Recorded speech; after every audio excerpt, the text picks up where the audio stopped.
Everyone, welcome back to the Whirling Circles Internal Martial Arts Podcast. I'm your host, Sean Garcia, with Frank Allen and John Molinar. And we are back for one of our UFC fight shows, which we love doing.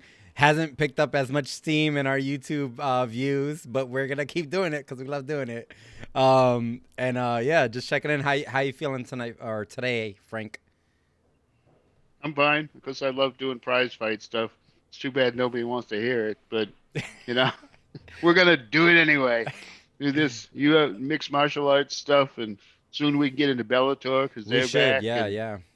yeah, and some boxing, some of the boxing stuff. Like we're definitely gonna have to cover the Canelo Saunders fight because that could be good. Saunders, another gypsy kid. Yeah. Um, Yeah, we'll definitely get some of those shows in. And I like your throwback shirt and hat there. yep. Old school UFC. Yeah, well, it's like it's the enemy. This is an old Reebok hat. Now that they've just dumped Reebok for Venom. Oh, that's right. That's right. Oh, it's Venom now is the new brand. Official uniforms, yep. There's some nice jackets. Much nicer than anything Reebok ever did. Yeah. How you feeling, John?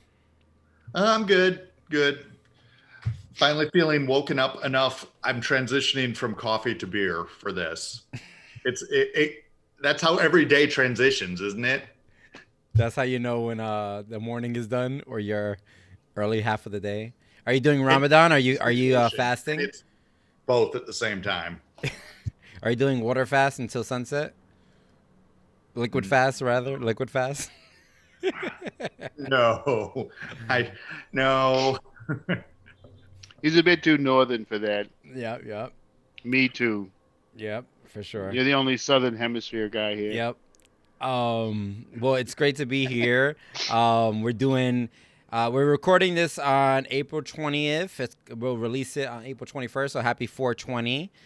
We're in New York State where we just got legalized. So happy 420 to everybody. I was on one of these lines where if I showed my vaccination card, they gave us free joints in Union Square. So we got a bunch of joints today. Ah, I don't imagine it's going to be the best quality, but maybe. Yeah, but it was cool. It was a cool thing. it's legal. What fun is that?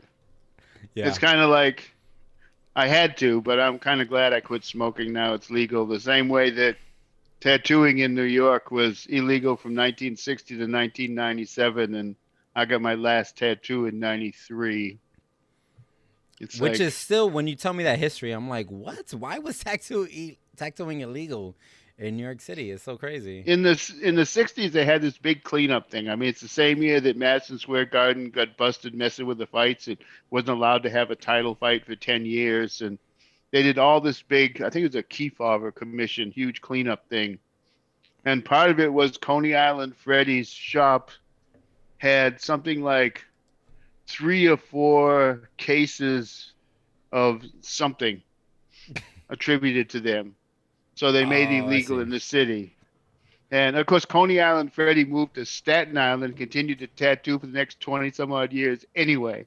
But yeah, it was underground. I loved it. That's when I got tattooed. Was it cheaper then? I mean, was it like cheaper than what? I mean, I guess it was Of cheaper just course. because it was back in the day, but It was cheap because it was back in the day, and I was working with a guy who was starting out and letting him do designs on me that he'd never done before. So, nice. I couldn't get close to the amount of tattoos I have at a regular price even then, much less these days. But I was getting special prices because I let him work stuff he'd never tried before.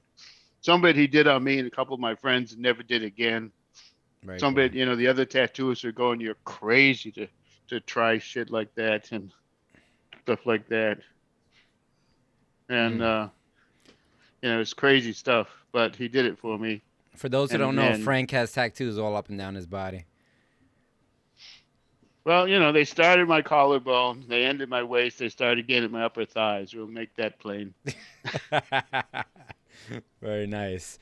All right, cool. So we're getting into UFC's upcoming event, UFC 261, which is going to be happening this Saturday, April 24th. And I think we should start by saying where it's happening. It's gonna be happening in Jacksonville, Florida, with the first packed stadium since the pandemic, and it's one of the states where you can be mask less or mask free or whatever, which is just retarded. Crazy. Yes, it's crazy. We're Yeah, still in a yeah. pandemic. And Dana just up and announced today, wear a mask or not, it's your choice. It's like, yeah, let's make a COVID hotspot here.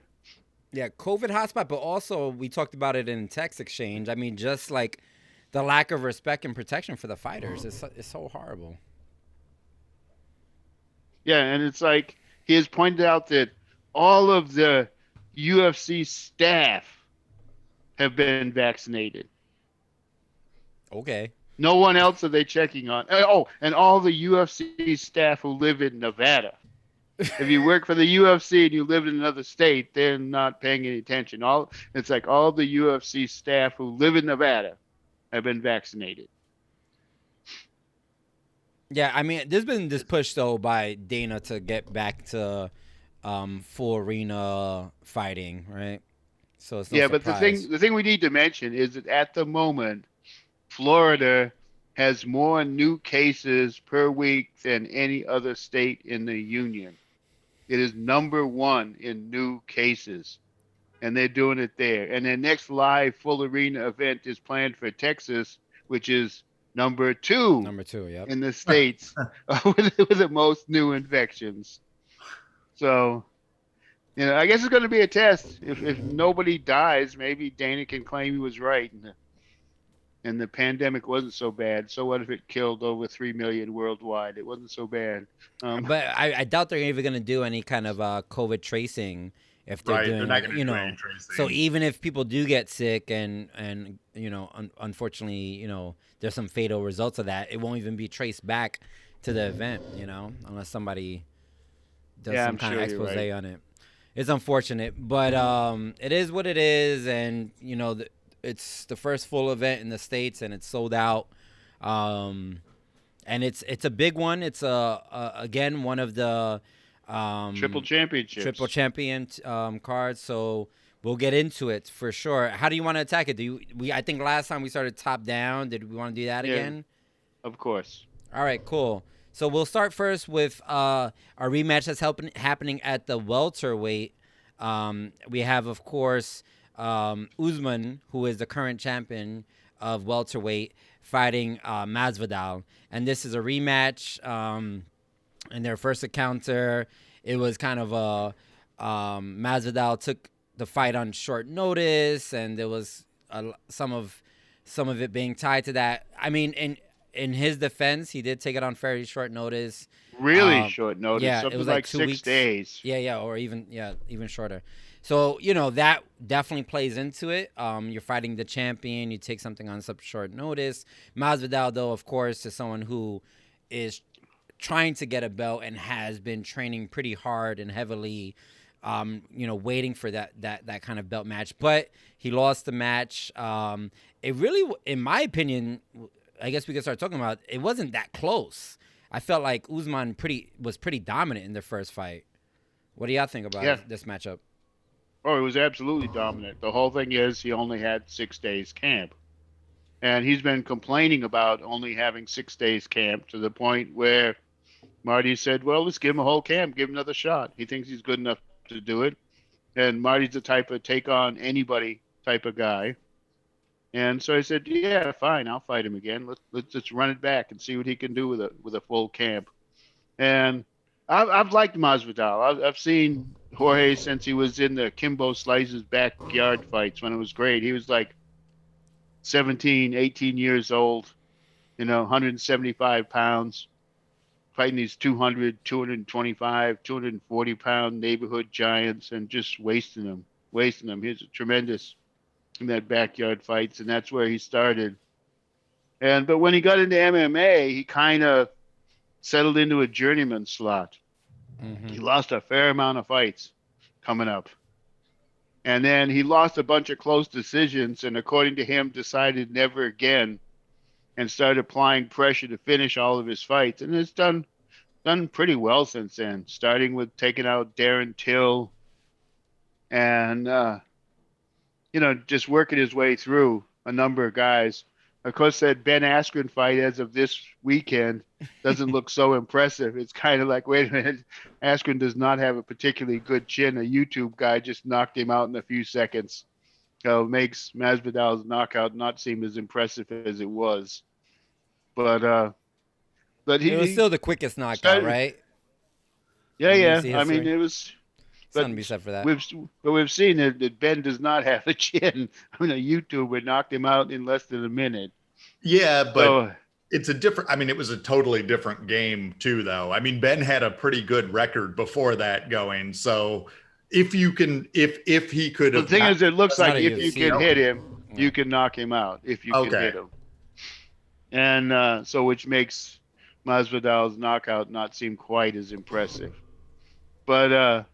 Masvidal is a warrior from the get-go. Like I said, as a kid, he was coming to these backyard fights and throwing down full blast and taking on some pretty big, tough guys. So you could never count him out. He's a hell of a warrior, but he didn't have that good a record. And it's starting to look like Marty Usman may be the real deal next really big thing at welterweight. I mean, even the best welterweight champion so far ever, Georges St. Pierre, has said that he thinks that Marty Usman is going to be the next really great thing at welterweight. So this will be the fight we find out.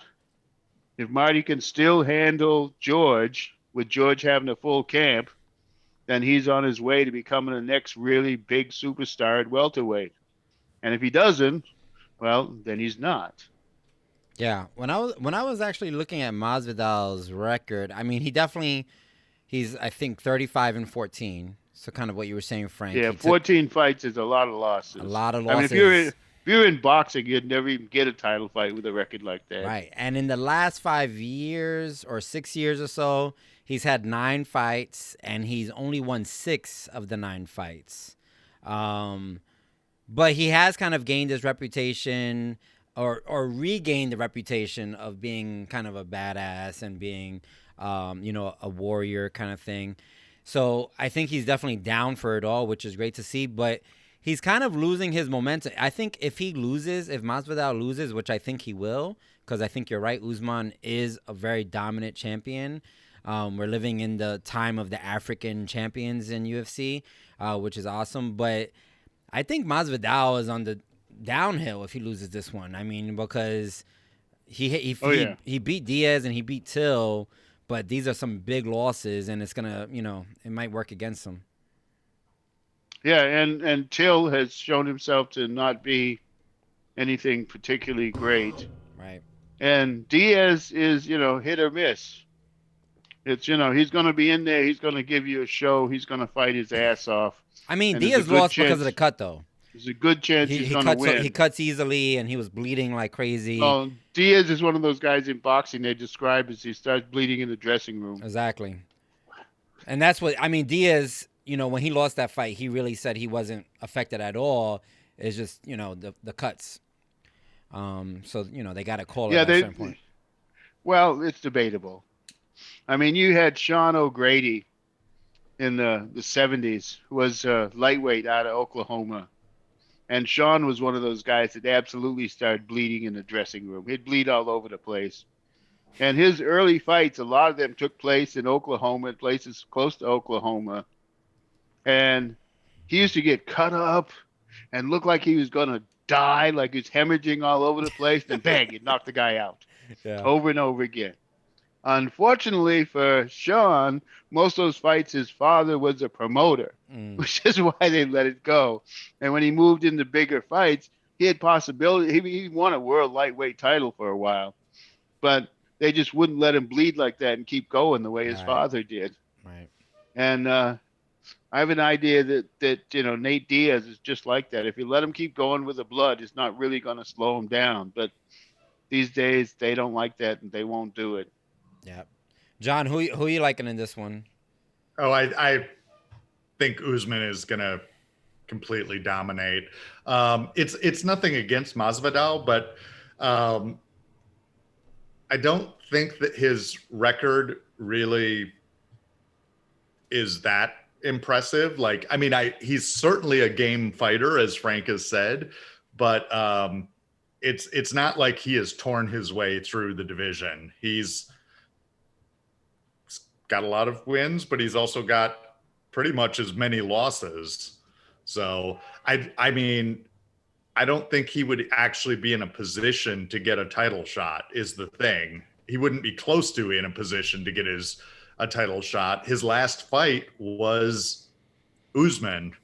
So, I mean, maybe he'll surprise everyone, come out with something crazy like a flying knee. But I think he's probably going to get dominated.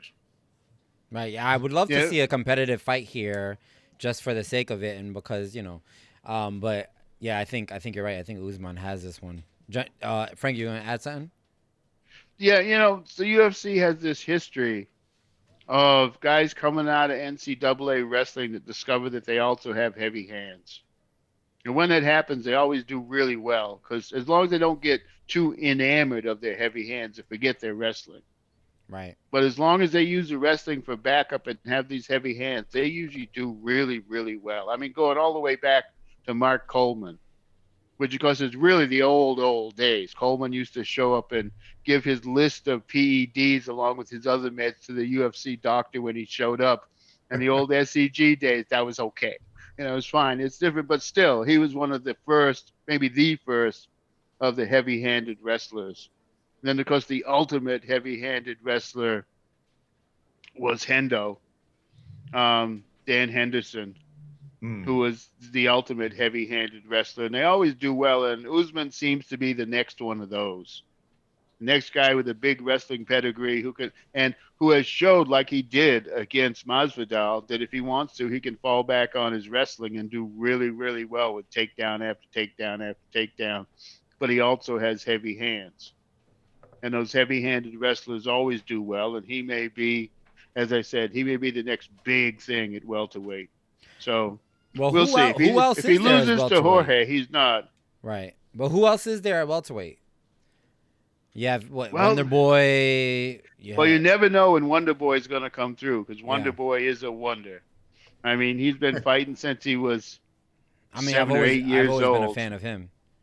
Yeah, he's been fighting since he was 7 or 8 years old. He does the Machida thing better than Machida ever did it. All right. Relax. And, Relax with that, Frank. No, No, he Machida does. bashing. I mean, come on. You come know me and on, John love Machida. Machida. Yeah, but he's overrated. He's always overrated. Ah. And Wonder Boy definitely does the Machida thing better than Machida. And yeah, absolutely. And so you never know when Wonder Boy might pull one off, but it's not too likely against Usman. But you can't count Wonder Boy out. Yeah, because the rankings, you got Covington at the number 1 ranking, which I don't know why he's at number 1. God, no. Burns, Why who just should he be? lost. Usman didn't just beat Covington; he broke his jaw in half. I mean, I don't know why he's number one, except that Dana likes people that can create a lot of controversy, and his whole bit is controversy. But he's kind of a funny guy. He'll do this whole controversy thing, and then he'll go to the guys in the dressing room and go, it's just an act. They're not really me. It's just an act. Yes. He's like, oh my gosh. Which is it's certainly more commendable than actually believing the crap that he spews. It's like, well, yeah, which a lot of those guys do. A lot of those guys do. I mean, the whole thing with Masvidal is he's totally pro-Trump because Trump is anti-Cuba. So all the Cubans in Florida like Trump. Yeah. They don't care what else he does. They don't care if he's the most horrible person in the world. He's anti-Cuban. He's okay. Yeah. And Masvidal's one of those. But we'll see. I mean, so all right, just so there's a reminder in terms of the UFC predictions, Shawn has the most counts in terms of win predictions. Just a reminder. But we're all going with Usman, it sounds like, on this one. Yes. Yep. All right, cool. Absolutely. So, let's and just a final note on the Usman thing. So what do we think do we think that there's an actual possibility that there might be a UFC event in Africa? That's what the call has been from a lot of these African champions. Where? Yeah. Yeah, that's my question. Where? I don't know any place that could draw the international fans, or Yeah, any place that has enough money for the local fans to make them the kind of money, excuse me, that they want. basically the only country I would think is South Africa, and I don't know. Yeah, I don't know. I don't know that any of them could host one where they would. It depends on what percentage of the UFC's money is coming from the gate um, versus the pay-per-view. If almost all of the money is coming from the pay-per-view, then yeah, they could do it anywhere. But if a large percentage of their money is coming from the tickets at the gate, then I think it's probably pretty tough. Right. That's exactly what I was So thinking. I was thinking with the COVID stuff, that pay-per-view, that would be the moneymaker. They could do it in Africa. But now it seems like they're just like Florida, Texas, anywhere that we can have, money at the gate is kind of the move. So that kind of makes me believe that they wouldn't do it. yeah, live gate in Africa could be pretty scary at this moment. Yeah. Well, we'll see. I mean, I think there's definitely, is a great story to tell with so many African champions, and they definitely could, if they got all three of these guys on the same card, that would be, I think pay-per-view would sell out for sure. Not sell out, but there'd be great pay-per-view sales. So On the other hand, Sell out the two of pay-per-view. those Out the internet. break the internet. two of those three guys have lived in non-African countries since they were children. Well, that's just The only one that's who the was colonial child reality, Frank. The only one who was an adult in Africa is Nagano. That And is I mean, 6 or that's the 7 experience years of ago, colonial experience. 6 or so, 7 years ago, he was homeless in Cameroon yeah, and living in a cardboard box. He's a whole different story. yeah, I mean, without a doubt. I love Francis Nagano. Definitely. I think they said that they're making like a documentary series on his life and stuff. So in any case, yeah, something to look forward to. We'll keep an eye on that, but I think Usman got this. I think we all agree on that. Let's move on to the strawweight title fight, and one of our favorite champions, Zhang Weili. Is that how I say it? Zhang Weili. Zhang. Zhang Weili. Zhang Weili. Like she says, Zhang Weili. Remember me. Yes. It's like, she's great. She's really great. And The Rose strawweight Namajunas champion. has proved herself Yes. to be like prejudiced and stupid. So Rose, a in the former run-up to this champion, fight. has been somebody in the women's UFC scene for the past few years that has been a notable figure. People know her face, know her name. But Frank, you said that she was saying some reckless stuff leading into this fight, right? Well, reckless. She's proven that she has to get angry to build herself up. And she didn't like most of her other opponents, and there's nothing to not like about Zhang Weili. She's very polite, very much into it as an athlete, not as a fighter. And she couldn't find anything, so all of a sudden, she's latched onto this. She's a communist, and the communists were mean to my people in Lithuania. So I'm going to fight her because she represents communism, and I'm fired up because she represents communism. And my family was in Lithuania, and they fought the communists. And I've recently watched, and this is the killer, I've recently watched a documentary about the Lithuanian basketball team and about how in 1992 they were so proud to get to compete as Lithuanians instead of part of the Soviet machine. And it brought back all those memories about communism. And here's the killer. And better dead than red. Better dead than red. And I'm going to defeat her because she represents communism. And it's like, how ridiculous can you get? How ridiculous? Number one, you're playing politics with a girl that has nothing to do with politics. Number two, you're saying that you can't tell the Chinese from the Russians. That she had nothing to do with your Lithuanian family. Her people had nothing to do with your Lithuanian family. She's Chinese. And in fact, Chinese and Russian communism is so different that they had an official separation, an official schism between the two schools of communism in 1956. Right, Sino-Soviet split. 1956, they had an official schism in their styles of communism. Russian communism was built on trying to make an industrial complex out of the agrarian culture of Russia, whereas Mao led what to this day in history has been the only successful peasant revolt in history. I mean, they're two completely different base, completely different systems, and it's the girl who is not political at all. Yeah, she's not And it's political. showing I the mean, wasn't she born in the 90s? I mean, the wall fell in 89. Like, she's just reaching for something. yeah, exactly, exactly. She's reaching for something to build herself up. And it tells you that she's a fearful person, which, wait a minute. Yes, Mm. she is a fearful person. If you remember the story of her, she was on the bus when McGregor, in his great moment, threw the dolly through the bus window. Oh, Well, gosh. she wasn't even near that window. The two guys that got cut were near the window. But if you follow the story, she was afraid to go out of her house for 3 or 4 months after that. For 3 or 4 months, because of the trauma of being in that bus, she wouldn't go out of her house. The girl's got psychological problems to start with. And, and then to have to defeat this fear by building herself up by finding something to go after this girl who's an athlete, who competes as an athlete, who has no bad feelings against any of her opponents. But she has to come up with, you're a communist and better dead than red. It Yeah. is completely ridiculous and shows her to be a very weak person and looking for her history to a documentary about the Lithuanian basketball team. That doesn't say too much for her mental prowess. And actually, if you look, maybe there is a reason. Maybe there's some schizophrenia in her family. So maybe it isn't her fault. Maybe she's just following the family lines. But no matter what, it's really weak. And she better hope it doesn't affect John personally, but I don't think it does. I don't think John I don't think cares. it The stuff her does. coach came out said we don't pay attention to that stuff. It has nothing to do with politics.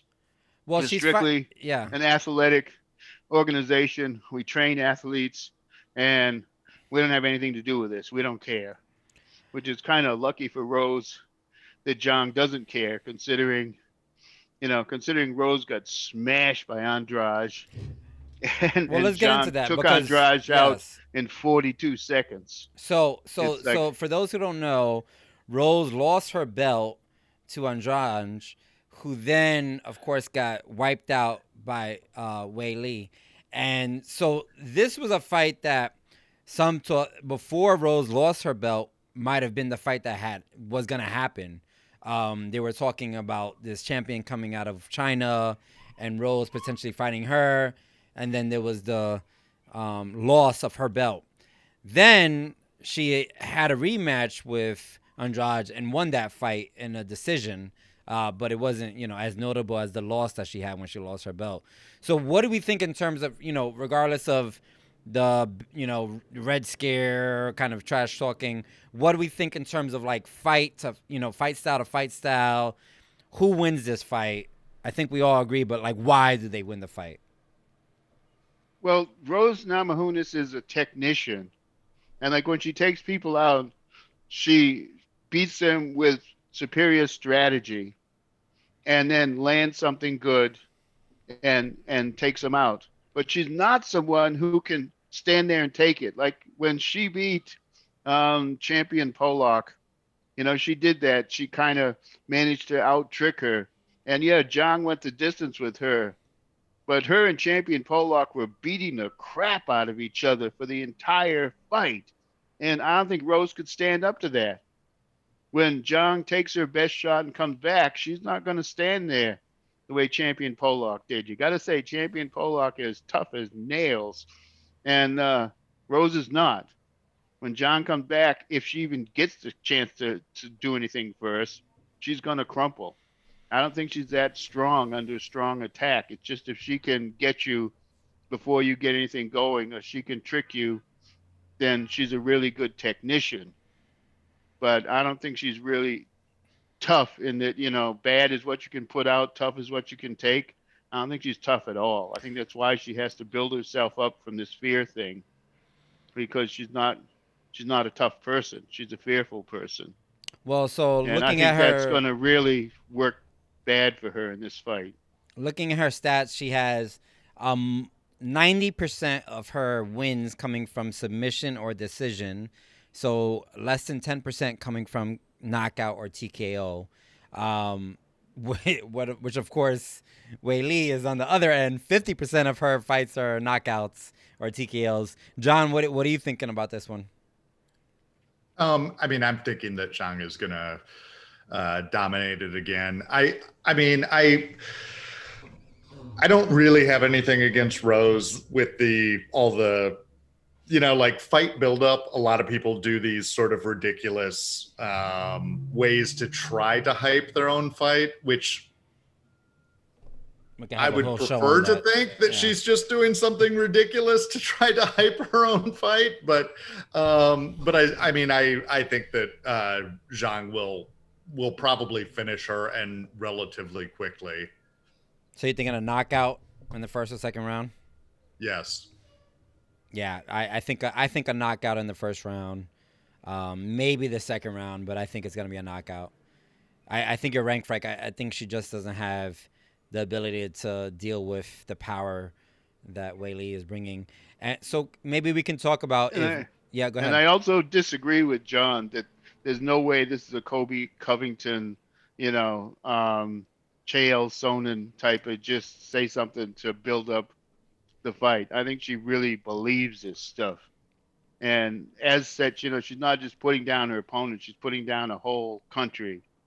And I happen to be relatively fond of that country, having relatives there. So no, I think she's really that kind of stupid prejudice. And even if she is because she's schizophrenic, I don't think it's any excuse. And I'm hoping that John destroys her. Yeah, I mean, and this is also in the climate where there's been so much anti-Asian, the hate crimes. Zhang Weili, in her last fight against the other idiot, with the whole wearing the gas mask in preparation for the fight, this anti-China stuff, I think is just really poor timing on Rose's part. If it is something that is for the cameras, shame on her management. It's just horrible timing, and I would love to see China just smash her in the first round. That would be great. Let's see another broken jaw.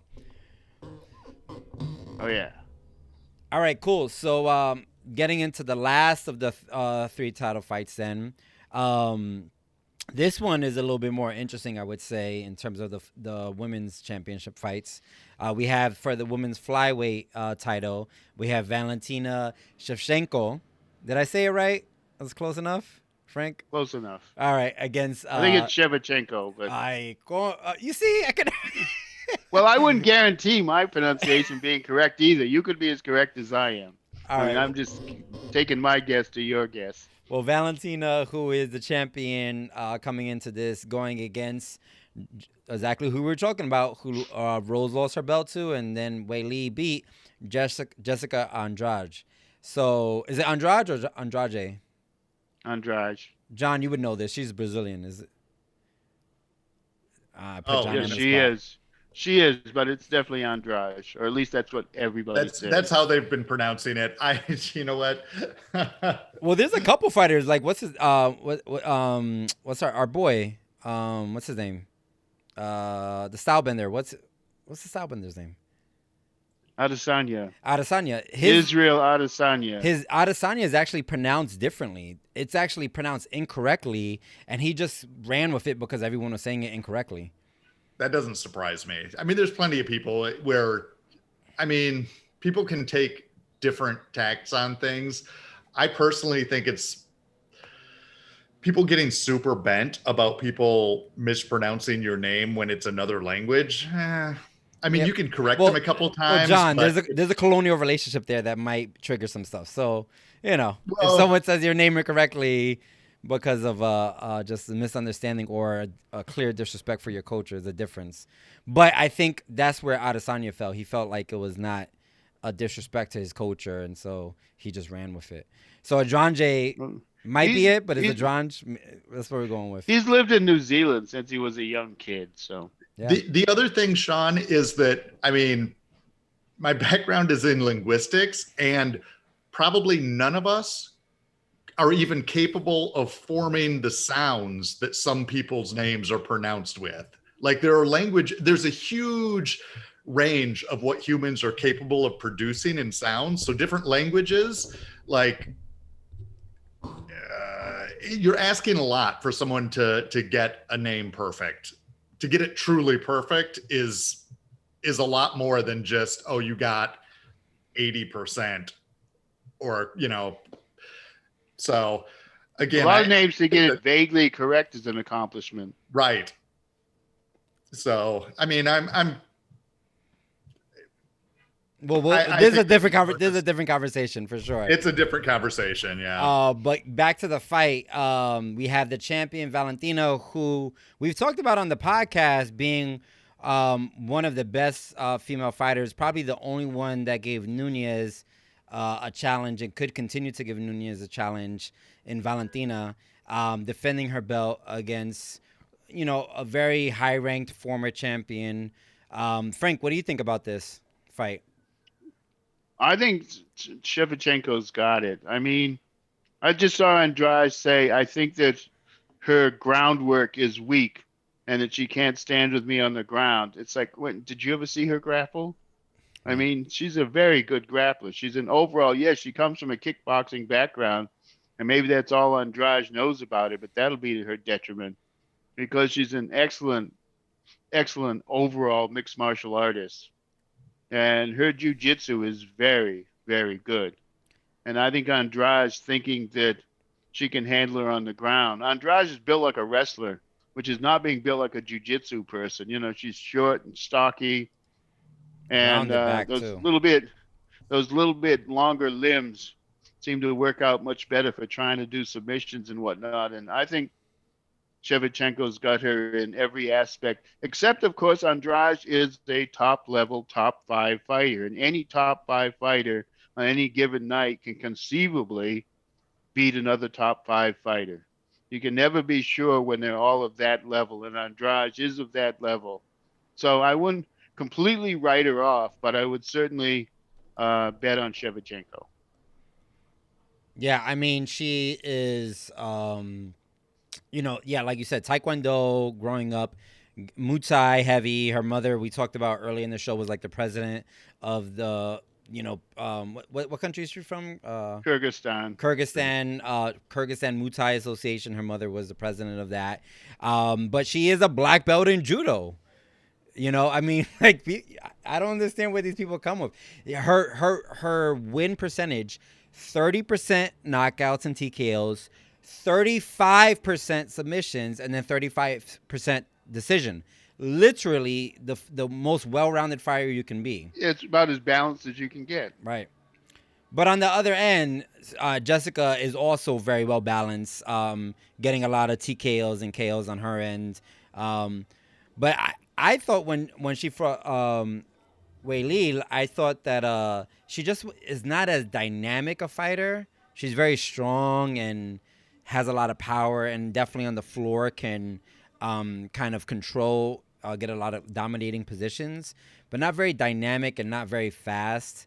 While I feel like Valentina is a little bit faster and more precise and dynamic with that Muay Thai background. I mean, if I remember correctly, when she won her title, Dumb Rose was beating her when she all of a sudden came in, got her, and slammed her hard enough to knock her out with a slam. But up to that point, I thought she was losing. Yeah, I think so. I also, just as a strength and conditioning coach, I just get like horrified when people have this rounded turtle back. We know in Bagua, just like the ability to turn your torso and have the dynamic twisting nature through your thoracic spine is so essential for the coiling of your body. And whenever I see this rounded turtle back, I'm just like, oh, you can't really move dynamically and twist your body in different positions. Yeah, she is built a little like Ollie. Does that come from the BJJ? Would you say, Shawn, like the whole thing of like um, keeping your upper body sort of facing them, like working from the guard and all that, or Yeah, definitely. You see a lot of the rounded backs in the jiu-jitsu community when people are only training jiu-jitsu and like getting into these positions. You see that rounded spine a lot. But any good jiu-jitsu coach is going to have people train their spine and movement through their spine because you just need that dexterity. But it's a very common thing for sure to see the rounded shoulders. I mean, you see, her traps. They're like up in her ears, kind of thing. That's never a good sign. Powerful though, powerful. So y'all don't think this is gonna be a close match? Yeah, I think this is gonna be. What is this? Gonna be a submission, knockout? What are y'all thinking? It all depends on how sharp Andrade is that night. Like I said, she is a top 5 fighter. If she's on top of her game, I mean, it could even go the 5 rounds. But I see no matter how it goes, that Shevchenko comes out on top in the end. She's just too well rounded for this girl. Right. And the one thing I would say working against Valentina is what you're saying, Frank. She hasn't really faced any good competition in a long time. Um, you know, maybe like in 2 or 3 years. So this is a title defense against a top 5 fighter. That's got to come into play for sure. She hasn't faced any real competition in her division. If she wins, though, do we ever see that fight with Valentina and Nunes? I think so, because who else has Nunes got to fight? I mean, she's beaten everybody. She's beaten the rest of them really badly. And it's the one girl that hung with her for a decision and gave her a run for her money. So who else has she got to fight? She's running out of competition. In fact, I wouldn't be a bit surprised to see Shevchenko fight. If Nunes wins, Nunes retires just because there's no one left to fight. And, you know, she's happy with her wife and her new daughter. And I would be a bit surprised to see her, you know, beat poor Penne, who I actually really like a lot, the Venezuelan vixen. And then if she beats Shevchenko, I could see her just going, "What else am I supposed to do?" So who makes And the weight? Who makes the change in weight for that fight? uh, Valentina will go back up to bantamweight. She fought more of her career at bantamweight than flyweight anyway. And there's no way Nunez is going down to flyweight. She just couldn't make it. Yeah, she's a strong one. Yep. All right, yeah. So I think we're all in agreement on this one then too. Valentina taking it. Not so much a prediction. Oh, we didn't really say, John. How do you think Usman wins that fight? Is it a TKO, a decision, submission? What are you thinking, John? I'm taking bets. I don't really have a prediction in terms of it. I mean, I would think that if he's trying to prove something, he'll spend more of his time on his feet. If he's just going to, the easiest, the easiest path to victory is for him to just grapple him, and I don't think Usman has too much of an ego. I think he will go with the smart decisions. Yeah, he's a smart fighter. TKO, ground and pound. Yeah, I think so too. All right, cool. And then with the Weili, probably a knockout or a TKO, first, second round. You agree with that, Frank? Yep. And then with Valentina and Jessica, this might actually go potentially full 5 rounds, a decision. I'd say anything could happen in this one. Yeah, I mean, they both have the abilities to do knockouts. Both have the abilities to submit. Both have proven they can go for long fights. Yep. Yeah. Anything could happen. Expect Shevchenko to take it, but in any manner. All right, I'm gonna put my money where my mouth is. I'm gonna say that she gets. I think she's gonna win by decision. I think it's gonna be a more technical fight by Valentina, just kind of dominating Jessica. So I'm gonna go with decision on this one. That's probably most likely. All right, cool. So we got a couple other fights. Not many other fights, actually. I mean, it's pretty stacked with the champion. There's 2 more on the main card. Yeah, main card, we got our boy Uriah Hall, who I'm a lover of, New York boy, repping Jamaica though. Well, this But versus Chris Weidman. So we've got Queens yes, versus Long Island. It's it's all New true. York. It's a New York Queens fight. versus Long Island. You gotta love this for us. Yes. It's the local boys. So what are you thinking, Frank? How do And you it's- look at this fight? Well, it's hard to say. Of course, Chris Weidman has made more of his career than Uriah Hall does. I mean, he's a former champion, and Uriah never got close to championship. Uriah has his hot days, he has his cold days, and so does Weidman recently. Weidman was really hot for a while, but he has his cold days also. And, you got Chris Weidman coming off being a college wrestler and then getting right into MMA, as far as I know, with the Longo Serra camp out in Long Island. And then you've got Uriah Hall, our boy, who comes up from the Tiger Schulman organization. Yeah. Where he got his black belt in karate, the Tiger Schulman organization. And then he became an instructor. He was teaching kids and teaching adults and a full-time instructor. Then the Tiger Schulman people got into mixed martial arts. And when he first appeared in the UFC, he was a Tiger Schulman mixed martial arts guy. And he was on The Ultimate Fighter and scored that one of the most amazing kick knockouts ever seen in MMA, which built his reputation. And then he got into the regular thing and kind of didn't hold up the way people thought he should and had a few rough years. And then recently he's been coming back. So, of course, I'm rooting for Uriah Hall. I really like Uriah Hall. I like everything about Uriah Hall. And Weidman is, he's a college boy. But, well, Weidman he really became famous for many of us when he beat Anderson Silva back in 2013. I mean, and then went on to beat Machida after that. That was kind of like where he came onto the scene in a lot of our minds. But in his last 6 years, this quick stat, he's only won 2 out of his last 9 fights. Yeah. Only 2. While we have Uriah, who's won 4. Been picking up. He's won 4 of his last fights. 4 of his last fights in the past 5 years. Not fighting much in the last 5 years, but 4 out of the 5. And he beat Silva too. But that was kind of sad. Well, look, Silva was already washed up when Weidman beat him, and so was Machida. Yeah. They've both been washed up for years and years. All right, you're Machida bashing, though. You're Machida bashing. Yes, absolutely, Machida bashing. I mean, John, defend me on Machida, bro. A Japanese Brazilian who they claim uses his father's style, but doesn't use anything like his father's style. His father's short and stocky. His father fought like he did, he'd get annihilated. It's his own back up and explode forward, which worked for a while. Whatever. But he's been washed up for a long time. And, he just got beat again recently in Bellator. Yeah. By Ryan Bader, who's also washed up. And he still managed to beat Machida 2 weeks ago. But, and Anderson Silva. I mean, Anderson Silva was mostly done by the time he got to the UFC. It's just the competition wasn't that tough. Anderson Silva's hot days were in Pride. Right. And he was really great in Pride.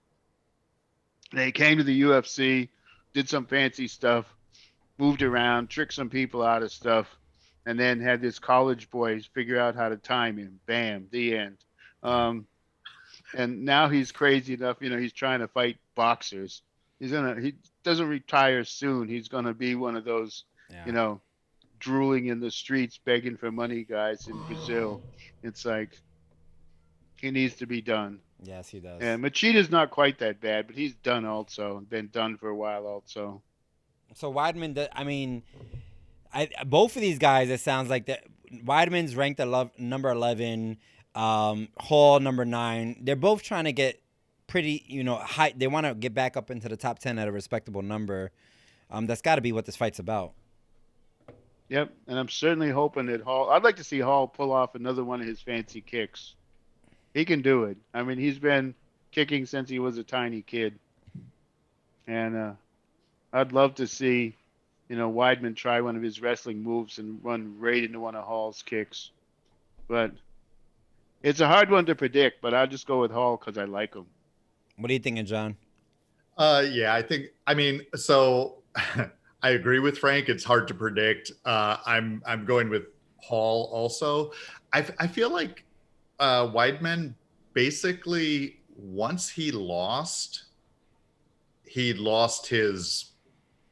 Confidence. his confidence or what. I mean, even more so than like Silva had this incredible long streak in which he seemed unbeatable, and part of that was not necessarily his mind that he had this unbreakable mind, but everyone else that went up against Anderson Silva was scared. It's like they expected that they were facing somebody that was so next, so beyond them, Right. that it really played to his advantage. And once he got beaten, then a lot of people beat him thereafter. Weidman just seems to have lost it. As soon as he lost, he doesn't seem to have his game together. Even in some interviews with him that I've seen, like you can almost feel like seeing him talk that he does not have what he had before. Once he lost, that was it. Yeah. So he's looking to make a little bit of a turnaround. We'll see if it happens. Hopefully it doesn't. But it's great to have the New York representation for sure. We're excited to see Always that. good when you got an all New York fight. Queens versus Long Island. There we go. All right, cool. And then the last fight on the main card is a light heavyweight fight, which actually I think is going to be a pretty exciting fight to watch. We have Anthony Smith, who has been notable in the division for a while, but hasn't had the best couple of years, facing the young Aussie dude, Jim Crew. Is that how you say Crew or? Yeah, Jimmy the Brute Crute. Which I like. That's his fight name, the Brute. I like Jimmy him a lot. the Brute Crute. What do you think about this one, Frank? Well, Anthony came on looking like he may be a contender and seems to have already settled into the gatekeeper position. And this is definitely a gatekeeper fight. The Brute has a 12-1 record, so maybe he's going places. Yeah. But in that record, the only name that I ever saw before was Smiling Sam Alvey. And of course, Smiling Sam just gave up the light heavies because he wasn't doing well and moved down to middleweight a couple of weeks ago and got his ass kicked at middleweight. So having Smiling Sam on your resume does not exactly excite one. Right. And other than Smiling Sam, I didn't recognize anyone on that resume. So I think it's a pure, gatekeeper thing. If the Brute's going to actually come up, it doesn't mean, he's won 12 fights and only lost one. Maybe he's on his way to getting really good. And if he is, he'll beat Smith. And if he isn't, Smith will beat him. And I couldn't figure out, I don't know enough about the Brute to say, except that if he's going to move up, he'll win this fight.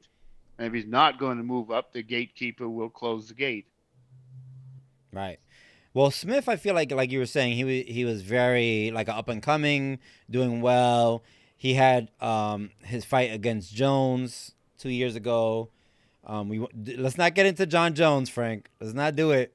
But he got into a fight with Jones. He lost the fight, and it seems like he never really came back from that one. But we do a whole show on what a scumbag Jones is, but we don't need to get into it today. Let's not do it. But yeah, I mean, you're right. It seems that Jim hasn't had much real competition. Is just trying to get into the contenders right now. John, you got any thoughts on this one? You know what? I think that I've only seen. He goes by Lionheart, right? I think I've only seen him fight once.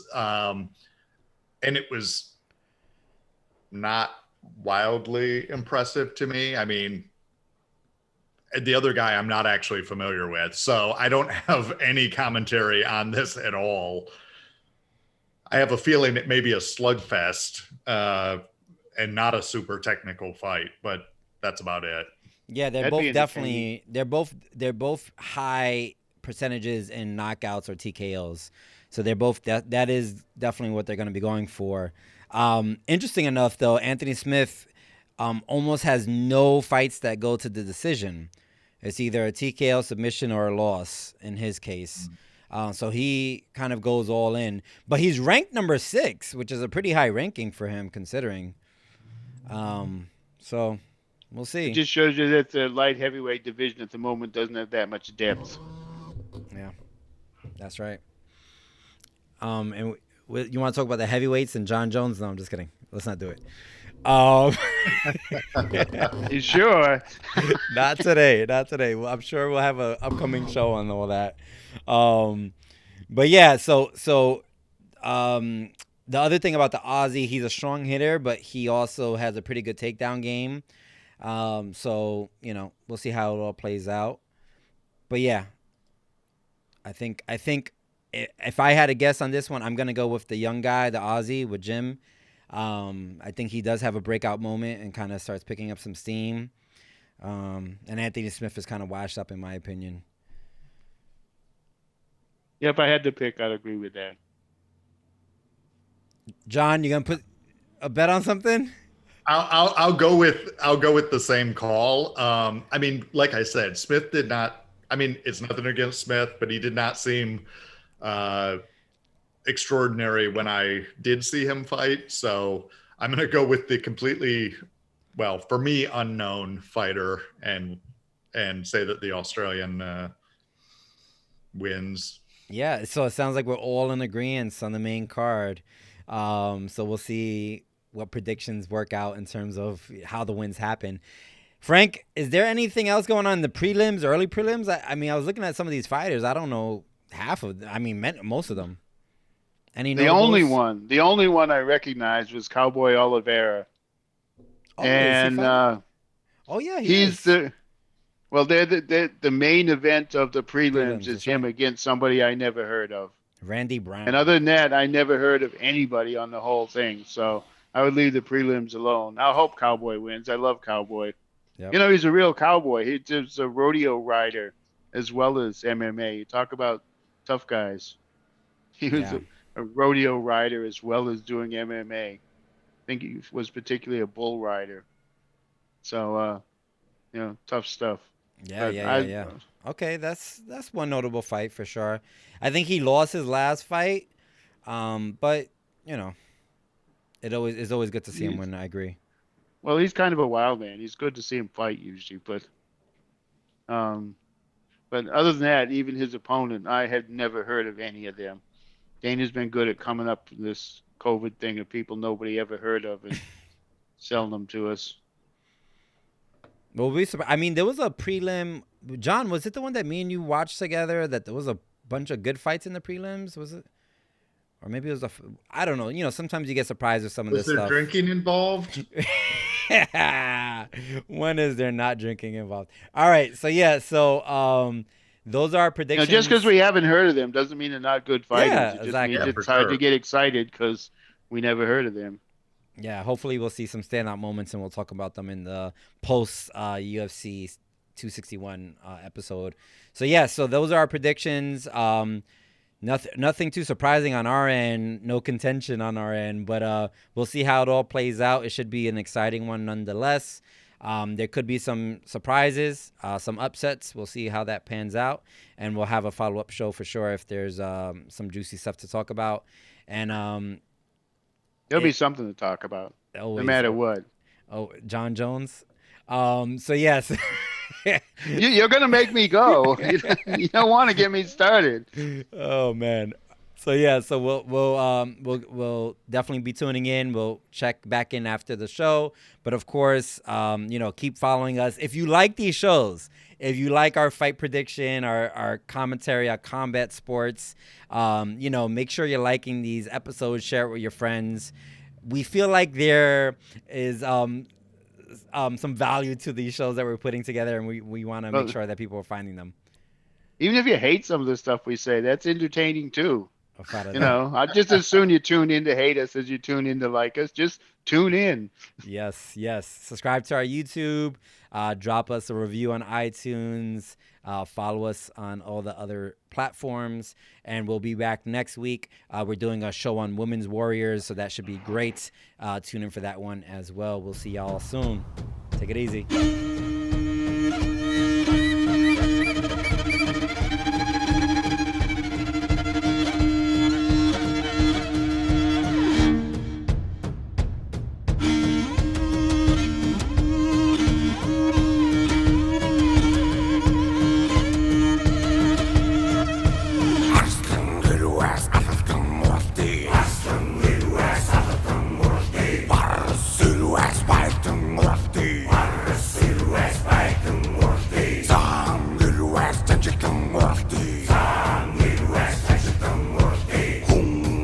West,